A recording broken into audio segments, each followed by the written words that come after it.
Fish ఎవరైతే తీసుకుంటారో అంటే చేపలు ఎవరైతే తింటారో వాళ్ళందరూ కూడా చాలా అనారోగ్య సమస్యల నుంచి బయటపడే అవకాశం కనిపిస్తోంది.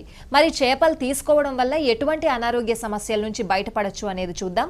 ముందుగా వారానికి 2 నుంచి 3 సార్లు చేపలు తినడం వల్ల చాలా ఆరోగ్య ప్రయోజనాలు ఉన్నాయి అని చెప్పి వైద్య నిపుణులు కూడా సూచిస్తున్నారు. సో అందులో ముఖ్యంగా ఎవరైతే మతిమరుపుతో బాధపడుతున్నారో, మతిమరుపు సమస్యతో, ఇంతకుముందు మనం ఏజ్డ్ వాళ్ళకి మతిమరుపు వస్తుంది అని అనుకునే వాళ్ళం. కానీ ఇప్పుడున్న పరిస్థితుల్లో, ఈ ప్రస్తుత కాలంలో ఇప్పుడున్న పరిస్థితుల్లో మధ్య వయస్కులు కూడా మతిమరుపు సమస్యతో బాధపడుతున్నారు. అది అలా అలా అలా చాలా ఎక్కువగా అయిపోయి ఆల్జీమర్స్ వరకు దారి తీసే పరిస్థితులు కూడా కనిపిస్తున్నాయి. మరి ఇలాగా ఎవరైతే మతిమరుపుతో బాధపడుతున్నారో వాళ్ళు చేపలు తీసుకోవడం వల్ల మతిమరుపు సమస్య నుంచి బయటపడే అవకాశం కనిపిస్తోంది అని చెప్పి నిపుణులు చెప్తున్నారు.